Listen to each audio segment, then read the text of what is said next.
Eu fiquei assim pensando, né? O que eu vou falar hoje tem tudo a ver. O tema de adoração, né? E eu coloquei aqui uma observação, eu falei assim, é um prazer adorar. Mas a adoração, né? A definição de adoração é o ato de se prostrar, de reverenciar, de beijar com profundo respeito, de admirar, de amar com devoção. E aí, essa palavra no original, ela compara essa adoração, essa devoção, como se fosse um cãozinho que ama o seu dono. A minha filha Sofia está ali atrás e ela vai me deixar confirmar essa história. A gente tem uma cachorrinha que é da Sofia, mas eu dei para a Sofia quando ela tinha 5 anos, então, por muito tempo, eu que cuidava da cachorrinha e ela simplesmente me adora. Ela lambe o chão que eu passo. Se eu não dou atenção para ela, ela fica loucamente lambendo o chão e lambe as patas de ansiedade, naquela coisa para eu dar atenção para ela, fazer um carinho. E eu falo, Jesus, isso é muito forte. É muito forte. Nós não somos cachorrinhos. Então, a gente tem que entender onde nós nos encontramos. E nós somos a única parte da criação que somos feitos à imagem e semelhança do Senhor. Os animais, as árvores, toda a natureza, o universo, toda a criação mostra a glória de Deus, revela a glória de Deus. Acho que é o Salmo 19 que fala muito disso. Toda a criação revela a glória de Deus, mas nós somos os únicos feitos à imagem e semelhança. Somos feitos trino, como Deus é. Nós somos um espírito, nós temos uma alma e habitamos num corpo. Deus Pai, Deus Filho e Deus Espírito. Somos o único que temos essa possibilidade de nos conectar com o Senhor de forma plena, para também mostrar a glória dele por onde nós estamos, por onde nós caminhamos, dentro do nosso trabalho, da onde a gente estuda, onde nós estamos, nós somos a luz do mundo. O Senhor é a luz do mundo.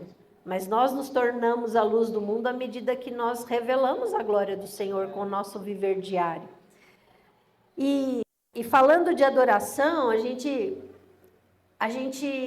tem que direcionar essa adoração. Porque o ser humano, ele foi criado com essa... Eu vou usar a palavra intuição, mas eu acho que não é nem intuição, é um direcionamento do nosso ser para adorar. Nós fomos criados para adorar. Só que quando o nosso coração não pertence completamente ao Senhor, a gente vai adorar 1 milhão de outras coisas, inclusive o nosso próprio ser. Tudo sobre mim, eu faço isso porque eu quero, né? Então, ao invés da nossa vida estar centrada em Cristo, está centrada em nós mesmos. E quando a nossa vida está centrada em nós mesmos, nós adoramos. E adoramos com força diversas coisas, menos Deus. A gente só consegue adorar ao Senhor à medida que nós o conhecemos. Então, a minha pergunta para vocês é: quem é Jesus para você? E eu faço essa pergunta para mim. Quem é Jesus para mim? Porque eu só vou oferecer adoração a Jesus, ao Senhor, à medida que eu o conheço.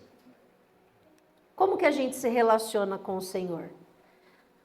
Rodrigo, né? Rodrigo falou aqui, olha, não venham só de domingo. Como é o seu relacionamento com o Senhor durante a semana? Você se lembra do Senhor? Você tem anseio de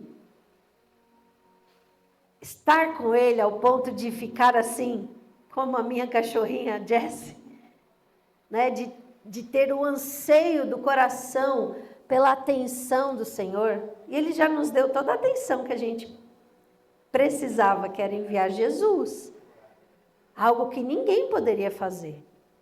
Porque sem Jesus, sem o sacrifício da cruz, sem o sangue de Jesus derramado, para nos purificar de todo pecado e nos perdoar completamente, nós não poderíamos adorá-lo, porque nós estaríamos completamente cegos. Então, para nós adorarmos a Deus, é importante, é indispensável que a gente tenha a revelação de quem Ele é, né?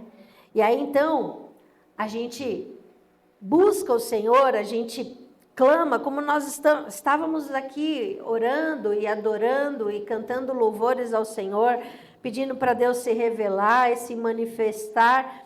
Então, sem essa revelação, sem que as escamas dos nossos olhos caiam, a gente não consegue adorar ao Senhor, né? Aí a gente tem o exemplo de João Batista. João Batista era primo de Jesus, tinha alguns meses de diferença. Mas João Batista não conhecia Jesus pessoalmente como Messias, como prometido, antes do batismo. Então ele recebeu instruções específicas de Deus para identificar Jesus, o Messias, não o seu primo.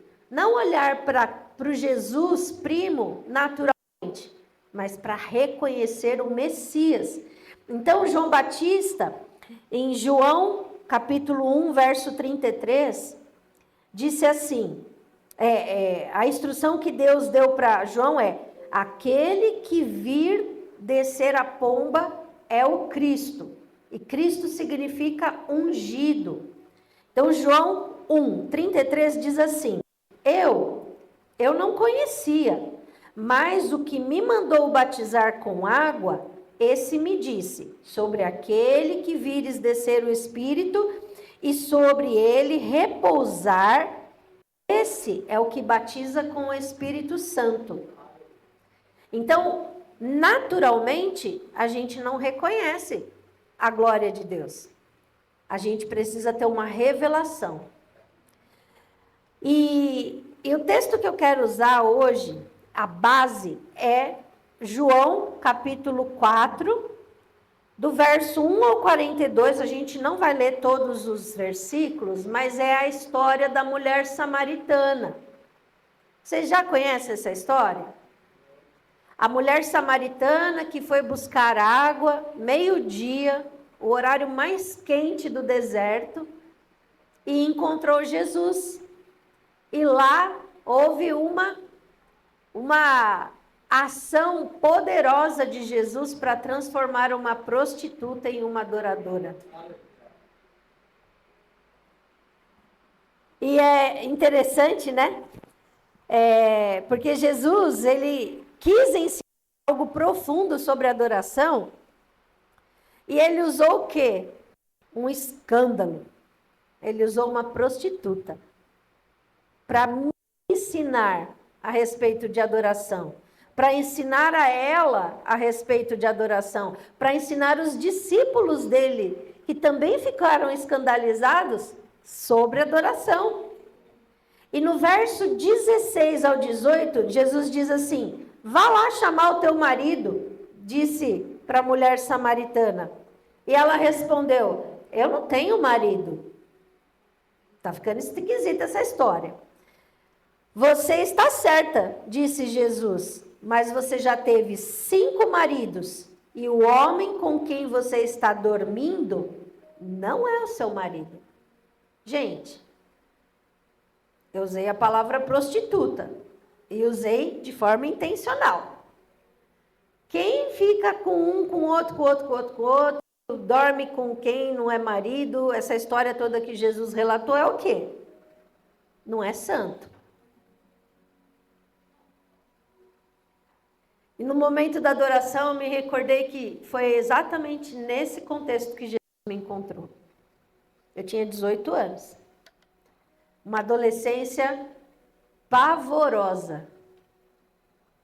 Uma adolescência maluca de prostituição.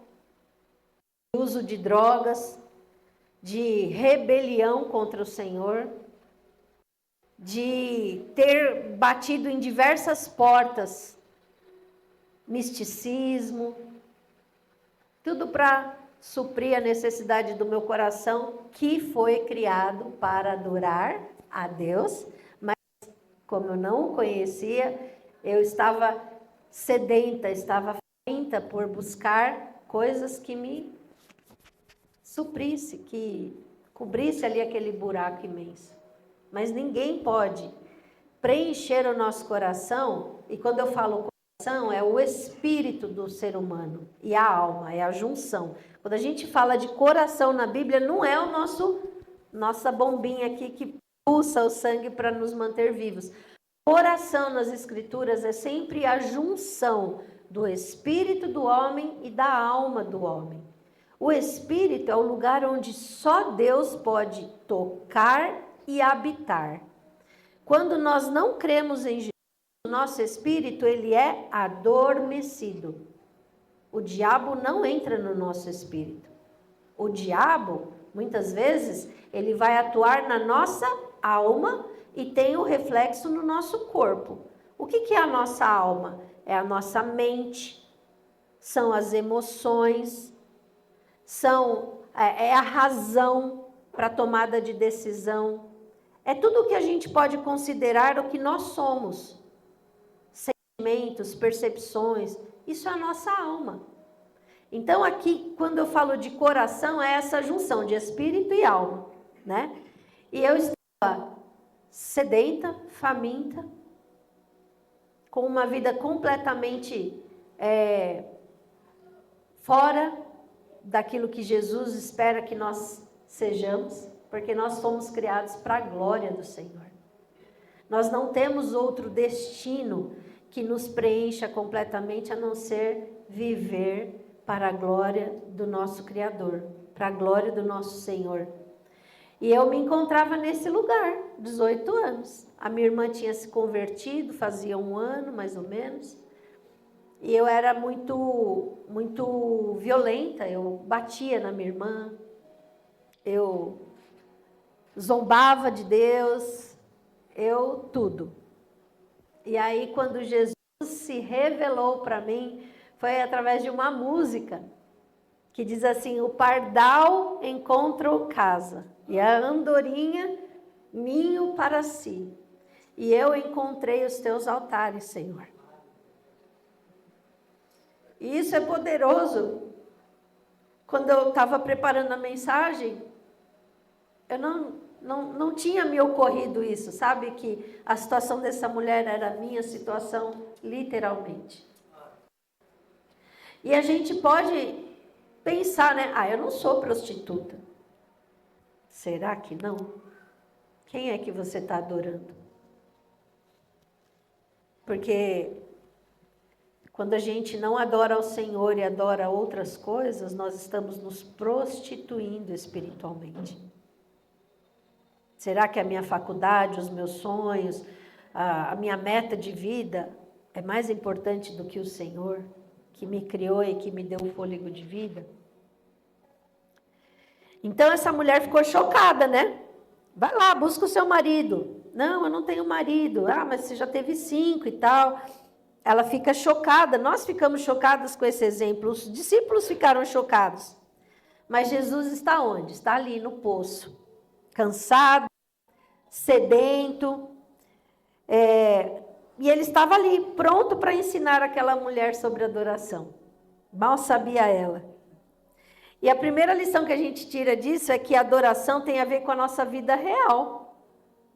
Aquilo que acontece no nosso dia a dia. A adoração tem a ver com adultério, com fome, com conflito racial, com injustiças.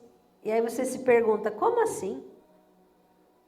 Como que a adoração tem a ver com tudo isso? Tá pegando fogo no parquinho, gente. Quem assiste noticiário, ou vê as notícias curtinhas ali no Reels, no TikTok, o negócio está pegando fogo.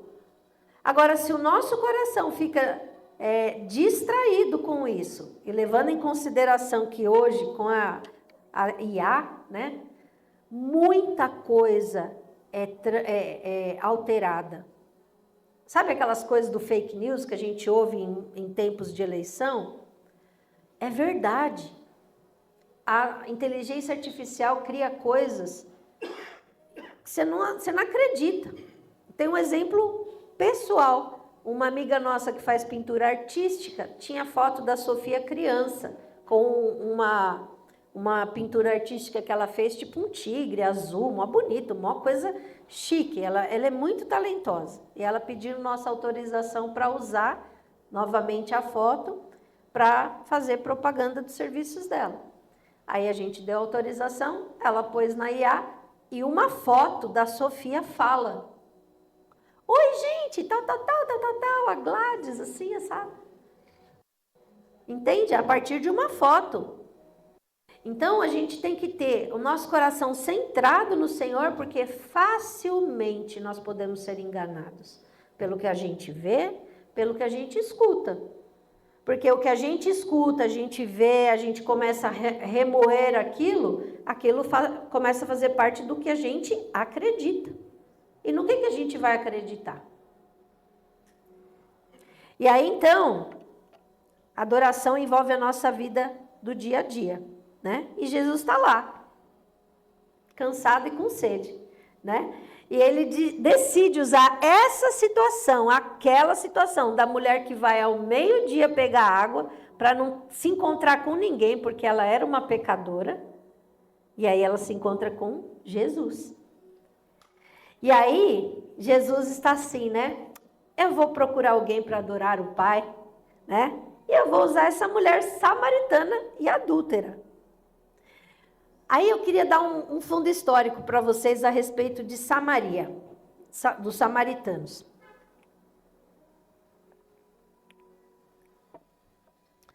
Quando Jesus encontrou essa mulher samaritana, eles se encontraram no poço de Jacó. Então, depois vocês leem o capítulo 4 todo de João, do Evangelho de João. Então, qual que era o fundo histórico dos samaritanos, né? Era marcado por séculos, né, de profunda inimizade religiosa, racial, entre os judeus e os samaritanos. E onde que foi o começo dessa inimizade? Foi na divisão do reino de Israel. Lá no Velho Testamento tem, quando aconteceu a divisão, Israel era uma coisa só, teve rebelião lá dos filhos de Davi e tal, teve divisão do reino e ficou Reino do Norte e Reino do Sul. A capital do Reino do Sul era Jerusalém e a capital do Reino do Norte era Samaria. E aconteceu muita miscigenação samaritana com os povos gentios durante o exílio da Babilônia. Deus sempre falou para o povo. Então, deixa eu fazer um parênteses aqui. Tudo que a gente lê na Bíblia, ela tem a parte histórica, que aconteceu, os fatos do jeito que está relatado lá, mas tem a parte espiritual, que é profética, que fala a respeito de Jesus, né? O Velho Testamento todinho, ele está sempre apontando para Jesus. Mesmo que ele use personagens para relatar características de Jesus. Então, todo o Velho Testamento, ele aponta para Jesus, e o Novo Testamento é a realidade da profecia acontecendo ali com Jesus, o Messias, vivendo tudo que foi profetizado ao seu respeito e nos deu as chaves para nós continuarmos revelando esta glória de Deus. Amém? Amém? E uma das coisas que Deus sempre falou para o povo é: não se misturem com os ímpios, não se misturem com povos estranhos. Fisicamente, lá no Velho Testamento era isso, não era para um judeu casar, né, um israelita casar com povos estranhos, porque os povos estranhos vêm com seus deuses, vêm com as suas manias, vêm com as suas crenças. E aí, é como vocês já devem ter visto esse exemplo. Eu tenho aqui uma xícara de café. Café é escurinho, é pretinho. Se eu ponho uma gota de água, não faz diferença nenhuma.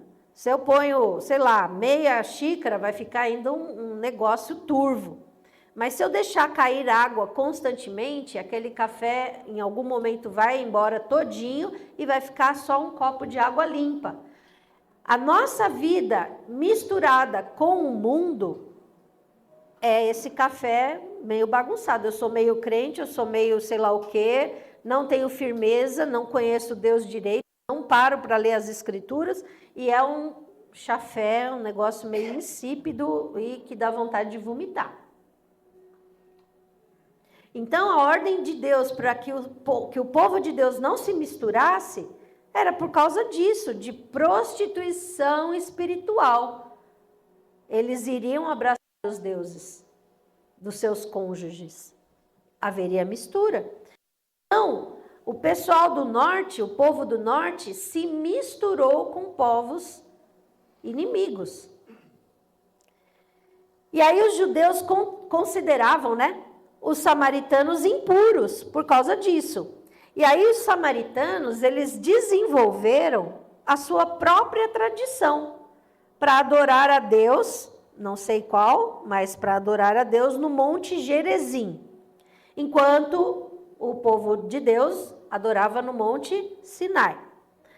Aí os samaritanos, eles rejeitavam o templo de Jerusalém. Eles eram todos do contra, gente. Eles estavam em rebelião. Então, eles afirmavam que o verdadeiro local da adoração era o Monte Gerizim, lá no norte. E lá construíram um templo, que depois foi destruído. E isso acentuou a divisão religiosa. Então, os samaritanos, eles eram povo misturado, eles eram o que tinha sobrado do reino do norte, né? E eles rejeitavam o Antigo Testamento. Olha quão sério é isso. Eles tinham a própria versão dos primeiros livros da Bíblia, o Pentateuco. Gênesis, Êxodo, Números. Me ajuda aí. Deuteronômio, está faltando um. Levítico, é isso aí. Obrigada pela ajuda. Então, eles rejeitavam a palavra de Deus, eles criaram a própria versão e fizeram fake news.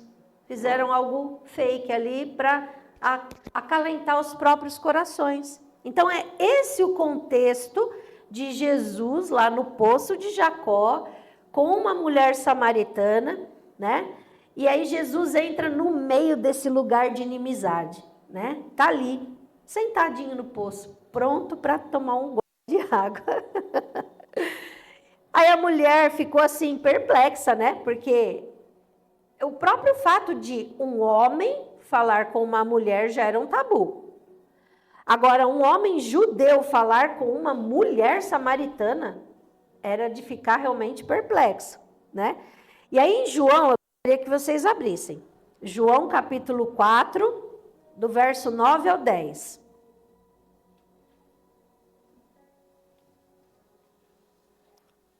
Evangelho de João, capítulo 4, verso 9 e 10. E disse-lhe, pois, a mulher samaritana: como sendo tu judeu, me pedes de beber a mim, que sou mulher samaritana? Lembra, os judeus não se comunicavam com os samaritanos, era treta, era briga entre os dois. E Jesus respondeu: se tu conheceras o dom de Deus, e quem é que te diz, dá-me de beber, tu lhe pedirias a ele que daria água viva. Então aqui Jesus está se revelando à mulher como dom de Deus e como aquele que tem a água viva. E o mais impressionante não foi Jesus ter pedido um copo de água para a mulher, mas o fato de ela não ter pedido água para Jesus, depois dessa revelação, depois que Jesus revelou que ele era o dom de Deus e que ele teria água viva, ela não pediu, gente, ela desviou para outro assunto. E aí João, capítulo 4, do verso 11 ao 14. Ela está distraída, gente. Ó, vamos capturar aqui o momento. Ela está distraída. Jesus revelou-se para ela, mas ela não pediu água viva. E aí ela disse: Senhor, o Senhor não tem com que tirar, e o poço é fundo. Gente, o poço da nossa alma é fundo. Mas Jesus sabe o que tirar de dentro de nós. Como é que você tem águas vivas? Tu és o maior do que o nosso pai Jacó, que nos deu o poço, bebendo ele mesmo deste poço, e os seus filhos e o seu gado? O Senhor é maior que Jacó? Mal sabia ela. Mal sabia ela que sim, Jesus é maior que Jacó. Jesus é o criador de Jacó, gente. Ele é maior sim, mas ela está distraída. E aí no verso 13 diz assim: Jesus respondeu e disse: qualquer que beber desta água tornará a ter sede, mas aquele que beber da água que eu lhe der nunca terá sede, porque a água que eu lhe der se fará nele uma fonte de água que salta para a vida eterna. Então a gente não está falando de água natural, gente. Ela está falando da água do poço, que deve ter gosto de barro, né? Eu não gosto de água de poço, mas tá bom. E não gosto de água também de pote de barro, porque o sabor do barro não é agradável para o meu paladar. Mas ele não está falando de água física, ele está falando de espiritual aqui. Da aplicação espiritual. Então, quando nós bebemos da água viva, ela não somente mata a sede da nossa alma de buscar outras coisas, mas ela também nos torna uma fonte que jorra água viva e que salta de nós e que produz vida eterna. E aqui mais uma vez, né? O que surpreende não é Jesus poder dar água para ela, mesmo sem ter um balde, né? Aqui ela está pensando só mente natural.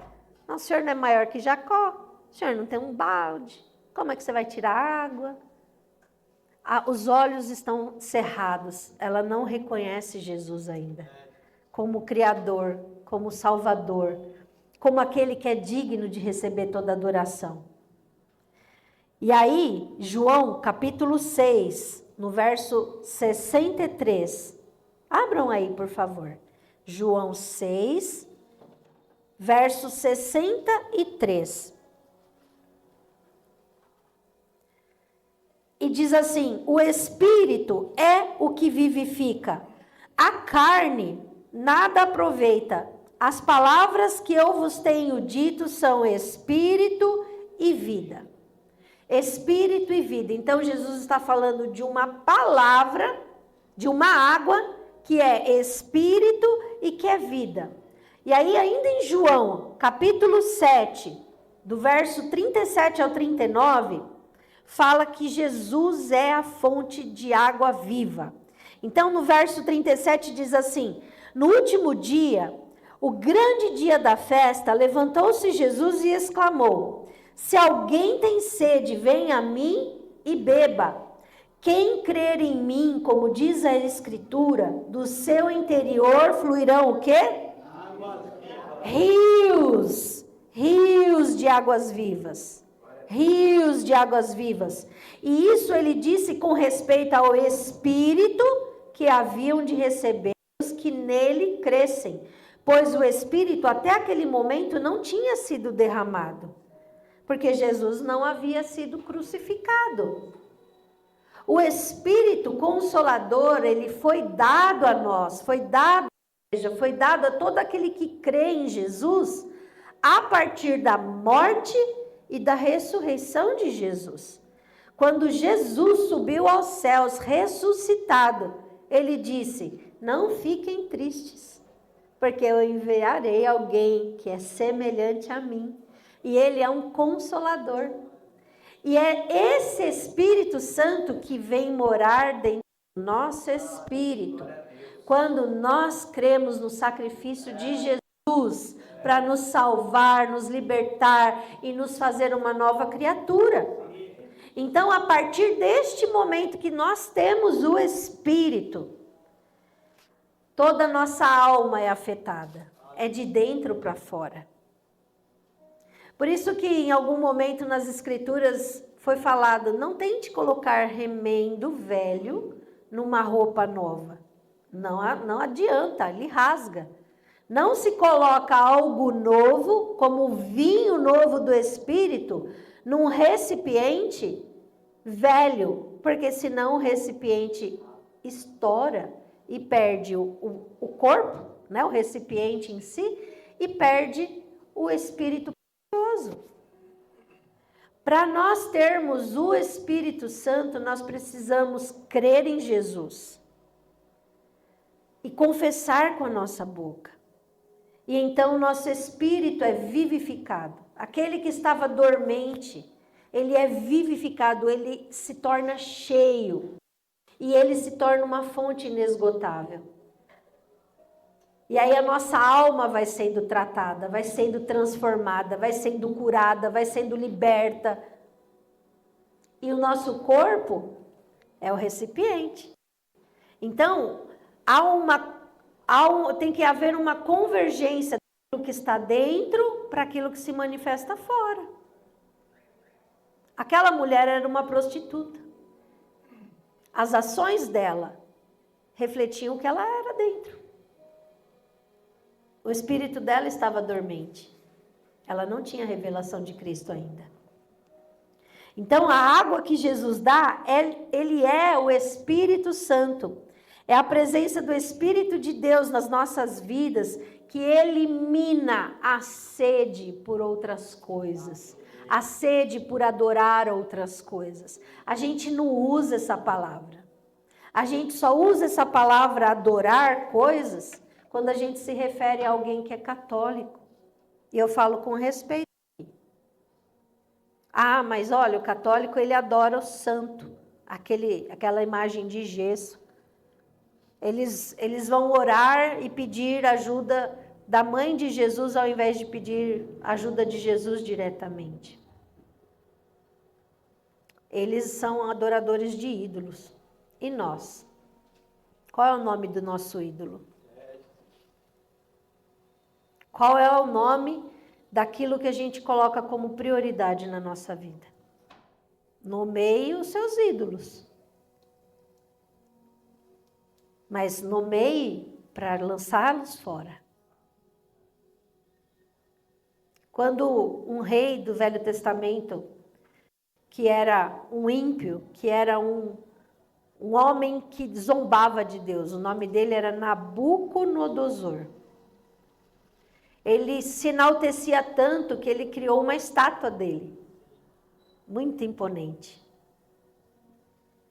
E quando Deus se revelou, através dos seus filhos, que estavam cativos ali na Babilônia. E ele viu o poder de Deus se manifestar na vida dos seus filhos. Ele teve temor, ele teve uma revelação e ele confessou com a boca dele que não havia outro Deus além do Deus de Israel. E sabe o que aconteceu com aquela estátua? Ela foi prostrada e caiu de cara no chão. Um pouco antes, ou um pouco depois, não vou recordar agora, esse rei se tornou como um bicho, como um animal que comia grama. Uma bestialidade por não reconhecer o único e verdadeiro Deus. Quando nós estamos com o nosso coração com a prioridade errada, nós nos tornamos assim, como um bicho que não tem a mesma imagem e semelhança de Deus. Mas não foi assim que Deus nos criou. Não foi para isso que Deus nos criou. Não foi para comer grama. A gente tem que lançar os ídolos para fora. E reconhecer em nosso coração e confessar com a nossa boca quem é o único e verdadeiro Deus digno de adoração. Aleluia!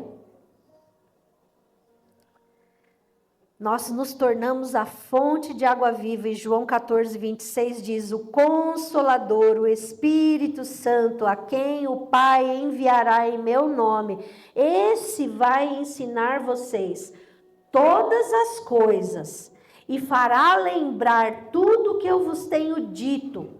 Então, o trabalho do Espírito Santo é fazer com que a palavra de Cristo seja clara e satisfaça a nossa alma. Espera aí.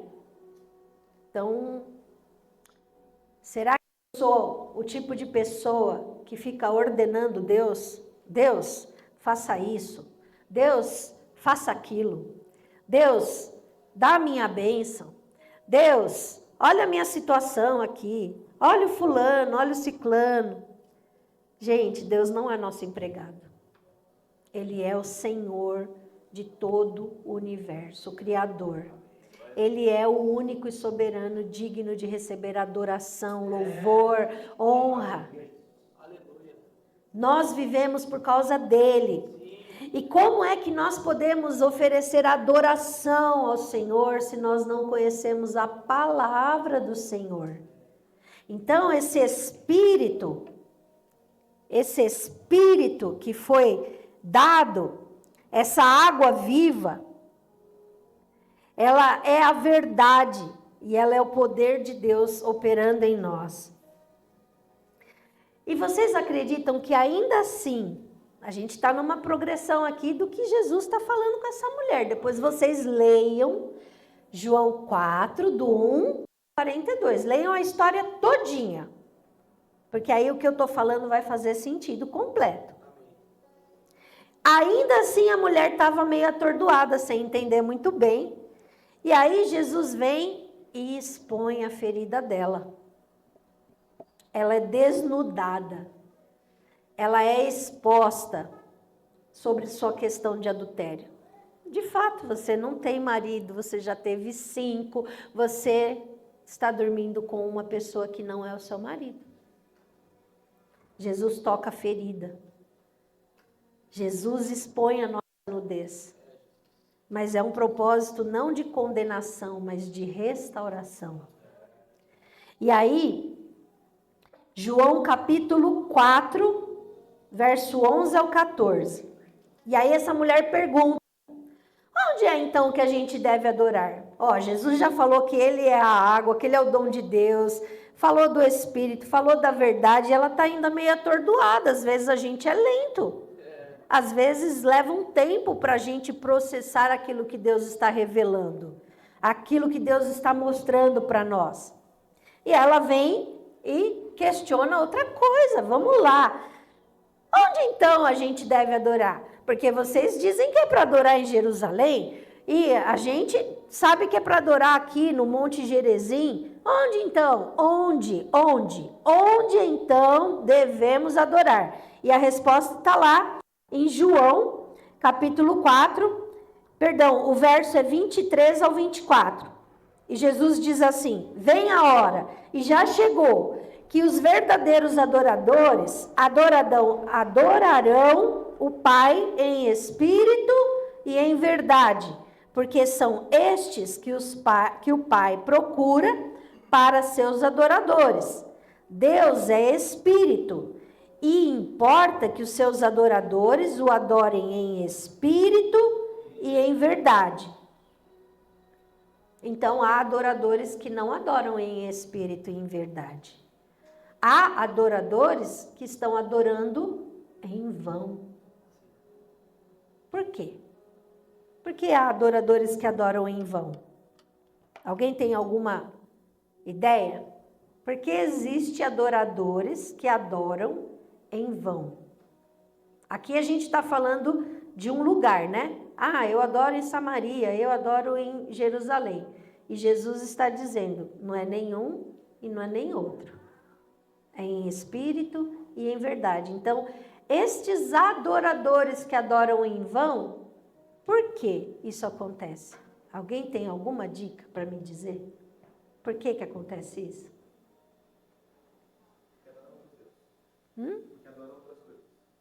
E por não conhecer o Senhor.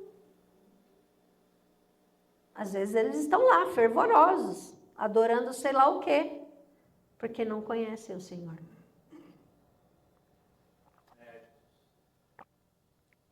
Isaías, capítulo 29, verso 13, diz assim: Este povo se aproxima de mim e com a sua boca e com seus lábios me honra, mas o seu coração está longe de mim. Então, a adoração tem a ver com o nosso coração. Onde é que está o nosso coração? E a questão toda não é onde adorar, mas como. Como Jesus disse, em espírito e em verdade. E aí depois Jesus volta para essa mulher e chama a atenção dela para quem ela deve adorar, né? A questão não é onde, é como e quem. Vocês adoram, Jesus fala isso para ela, vocês adoram o que vocês não conhecem. Nós adoramos o que conhecemos, porque a salvação vem dos judeus. Aí eu vou fazer um parênteses aqui, né? Nós não precisamos nos tornar judeus, nos converter à fé religiosa dos judeus. Nós não precisamos abraçar a bandeira de Israel. Nós não precisamos fazer festas de tabernáculos, fazendo barraquinhas de comida. Nós não precisamos. Aqui, Jesus está falando, a salvação vem dos judeus, porque era a profecia a respeito de Cristo que viria através do povo judeu. Amém? Então, aqui se cumpriu. Então, como deve adorar? Em espírito e em verdade. Quem deve adorar? A Cristo. Mas os samaritanos não conheciam as Escrituras, vocês lembram? Eles recusaram as Escrituras. Eles montaram uma Escritura de acordo com os seus impulsos, desejos, crenças, sei lá o quê. Então, eles acham que estão adorando a Deus, mas eles estão adorando algo que eles mesmos criaram. Gente, quer maior exemplo do que o povo de Israel? Deus abriu o mar, Deus sustentou lá, e deu o maná, e fez isso, fez aquilo. Cuidou do povo de Deus. Aí, quando Moisés sobe o monte estava pegando fogo, eram raios, trovões, a aparência era aterrorizante. Mas para quem foi feito o convite para subir no monte? Para todo o povo. Quem é que subiu? Um único homem, que foi Moisés. O povo disse: vai lá, Moisés, sobe lá, fala você com Deus. Depois você vem e traz o recado da boca de Deus para mim. Alguma semelhança, gente, que vocês conseguem ver na igreja hoje? Eu terceirizar o relacionamento que eu devo ter com Deus e buscar o pastor, o profeta, o irmão, ora por mim, traz uma palavra de Deus para mim. O que Deus está falando para você? Revela para mim. Opa! Olha o comportamento se repetindo. Ao invés de eu subir um monte para adorar ao Senhor, apesar da aparência aterrorizante. Porque Deus é fogo consumidor. Só que esse fogo consumidor, ele não nos mata, ele nos purifica.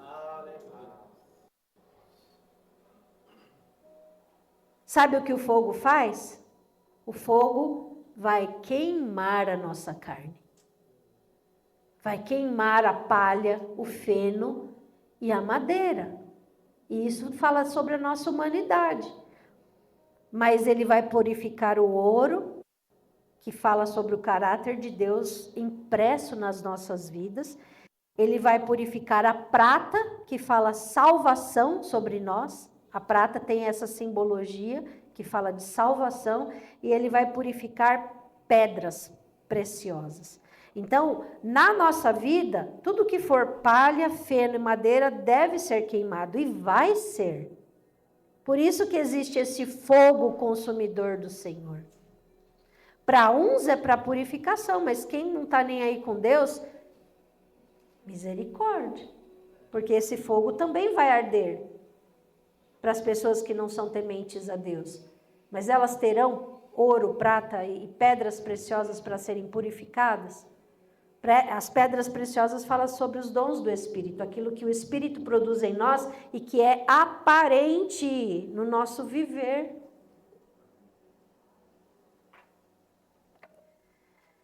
Vocês adoram o que não conhecem e nós adoramos o que conhecemos. Eu sou o cumprimento da profecia, Jesus disse. Então, o conhecimento de Deus dos samaritanos era muito deficiente. E os adoradores verdadeiros são aqueles que conhecem a Cristo. Em espírito, ou seja, vivificado, eu preciso primeiro crer no Senhor como meu Salvador, para eu poder adorá-lo. Né? Então, o meu espírito precisa ser vivificado. Isso que significa em espírito? Pelo Espírito. Em verdade, em realidade de vida. Lembra que eu falei no começo que adoração tem a ver com prostituta, com discriminação racial, com nossa vida do dia a dia? É isso. Jesus, ele é a realidade na nossa vida, pelas Escrituras. É o próprio Cristo, ele é a palavra revelada, ele se tornou gente. O verbo virou gente e habitou entre nós, cheio de graça e de verdade. E nós vimos a sua glória como a glória de Deus. Jesus é Deus e nós precisamos nos conscientizar e crer. E sabe, o combustível para a adoração é nós termos essa visão correta de quem Deus é, da dignidade de Deus. Foi falado aqui no momento do louvor. Não tem a ver com sensações. O Gustavo falou, adoração boa, adoração ruim. Muitos anos as pessoas no Velho Testamento adoravam ao Senhor e não tinha música, não tinha instrumento. Eu gosto de adorar com música. Eu fico com música ligada o dia todo praticamente. É gostoso, ajuda. Mas não é a música, gente. Nós não adoramos a música, nós não adoramos o PED, nós não adoramos o ministro de louvor, nós não devemos adorar nada dessas coisas, mas somente ao Senhor. E Jesus faz um convite, e todo convite requer uma resposta nossa. Então a gente reconhece o nosso Senhor, a grandeza do nosso Deus, a gente direciona a nossa afeição para adorar ao Senhor. A gente emprega tudo que nós somos, adorar a Deus com todo o nosso entendimento, com toda a nossa força, com tudo que somos. A nossa mente, a nossa alma precisa estar cheia da verdade. Nós temos a palavra de Deus como combustível para conhecê-lo e continuar conhecendo o Senhor. É uma constância, não é apenas o dia que eu aceitei Jesus. As Escrituras nos revelam Jesus todos os dias.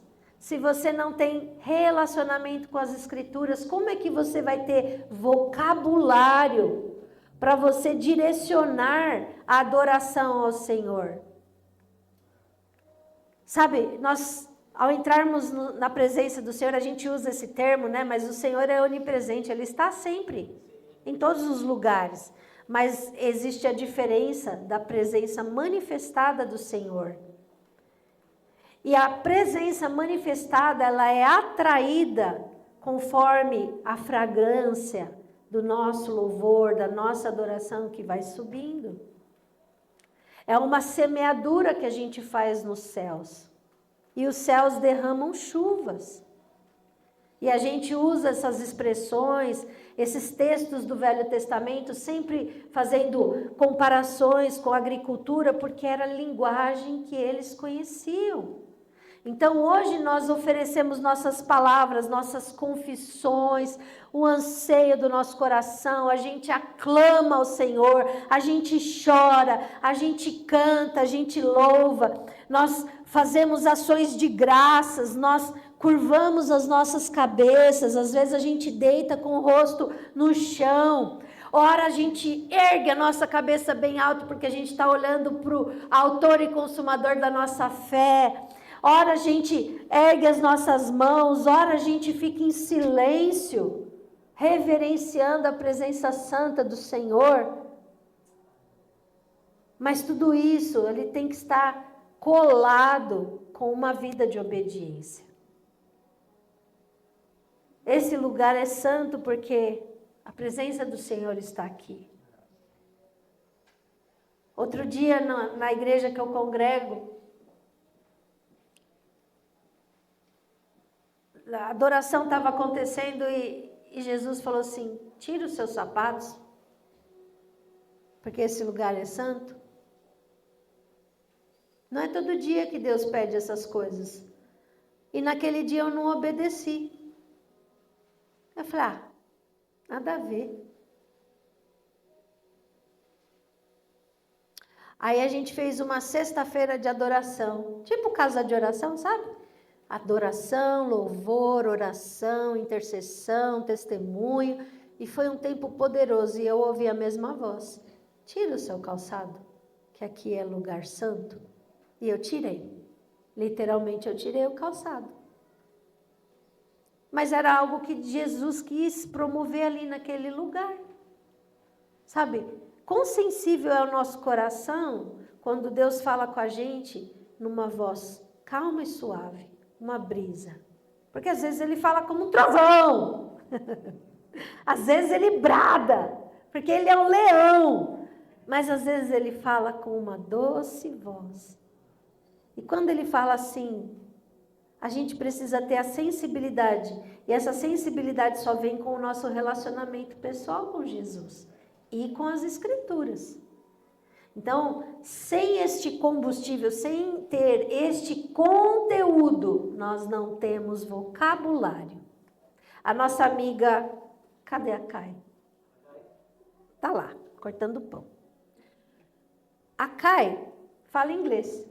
E outro dia eu tive uma conversa com ela. Pode ser, eu sou fluente em inglês. E daí? Eu devo conhecer, sei lá, algumas mil tantas palavras, expressões e tal, e tal, e tal. Mas eu não conheço tudo. Nem em português eu conheço tudo. Eu não conheço todas as palavras de medicina. Eu não conheço todas as palavras do mundo da engenharia, que a nossa querida se formou. Graças a Deus, glória a Deus, aleluia. Eu não conheço vocabulário de medicina português. É a mesma lógica com as Escrituras. Se eu não conheço as Escrituras, isso me faz errar, porque o povo peca, o povo fica sem freio por não conhecer as Escrituras e nem o poder de Deus. Então, se eu não conheço as Escrituras, eu não vou ter vocabulário para adorar e honrar o Senhor pela dignidade de quem Ele é. E sabe... Eu li num livro do John Piper, que ele contou a seguinte historinha. O marido vai e compra flores para a esposa. Mas ele entrega assim, de qualquer jeito. E a esposa fica assim, né? O que é isso? Foi por obrigação? O marido dá um beijo na esposa antes de dormir? Automaticamente, sem sentimento, sem... Isso honra. Essas flores dadas mecanicamente, lembra da adoração em vão? Flores sem propósito, sem realmente com a intenção de honrar a esposa, ou o beijo da esposa com a esposa. Se não houver a intenção de honrar o nosso Senhor, as nossas palavras são como sinos que tem um som ali e que não produz nada. Então, a nossa adoração, ela não é uma obrigação externa, não é uma liturgia. Você não tem que nada. O pastor, o líder de adoração, não é um animador. Não é alguém... Eu lembro quando eu era criança, faz um tempo já, hein, gente? Eu fui no programa do Silvio Santos. Aquele negócio da alegria. Como que era? Ai, gente, quem é mais antigo me ajuda aí. Não, que era que as crianças tinham lá domingo.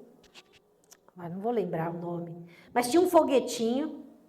E as crianças entravam lá. Você troca sua bicicleta por um pacote de pregador usado? Sei! Era esse programa aí. E lá tinha os animadores da plateia. Ficava um staff ali com umas plaquinhas. Aí levantava, aplauso. Aí todo mundo batia as palmas. Aí levantava outra plaquinha. O líder de adoração não é um staff para animar a plateia. Não é plateia. Nós não somos plateia. Nós somos adoradores. E nós temos que ter prazer na adoração, porque nós reconhecemos a dignidade do nosso Deus. Salmos 37, verso 4 diz assim: agrada-te do Senhor. Existe prazer em adorar ao Senhor, em honrar o Senhor com tudo que nós somos, com tudo que nós temos. E o Salmo 32, verso 11 diz assim: alegrai-vos no Senhor, regozijai-vos.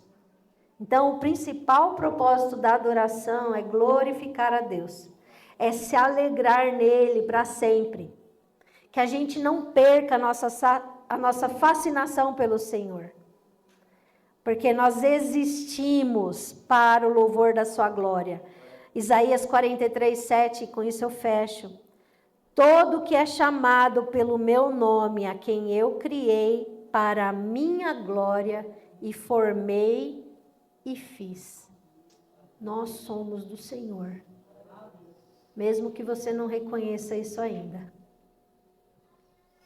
Quem pode escapar desse amor? Ninguém. Oh, glória a Deus. Quem é a pessoa mais obstinada, como eu era? Como Paulo era? E quando Jesus aparece, se revela, não tem como escapar desse amor. Qual que é a nossa resposta? Qual vai ser a nossa resposta na próxima reunião? Na reunião de oração de terça-feira. Oração e adoração caminham juntas. Qual vai ser a nossa resposta? Qual vai ser a fragrância que a gente vai entregar diante do Senhor? Pode se colocar de pé, vamos orar? Com todo o entendimento, com todas as suas forças, com tudo que você é, clame ao Senhor. Se por acaso você ainda não conhece o Senhor, nessa profundidade, fica se distraindo como essa mulher era. Mas qual foi o resultado da vida, desse encontro, desse impacto? Qual foi o resultado dessa mulher? Ela se tornou uma adoradora. Ela foi lá para a vila dela e ela falou para todos a respeito do Salvador. As fontes de águas vivas começaram a brotar de dentro daquela que tinha sido uma prostituta. Jesus nos ajude na nossa infidelidade, porque quando nós somos infiéis, o Senhor permanece fiel. Aleluia. Jesus nos ajude e nos lave com essa água viva. Aleluia. Espírito e vida. Vem sobre as nossas vidas, vem, Senhor, e transforma cada um de nós, Senhor, me transforma, para que não ficamos distraídos, Senhor, com outras coisas, com outras prioridades, mas que a gente te adore no dia a dia, na nossa vida diária, lavando a louça, Senhor, reconhecendo a tua presença, reconhecendo a tua dignidade, reconhecendo quem tu és, Senhor. Ah, doce Espírito, tu és digno e o Senhor nos ensina tudo o que precisamos para adorar. O Senhor tem as palavras da vida, que ao lermos as Escrituras, Senhor, o Espírito de sabedoria e revelação venha sobre nós.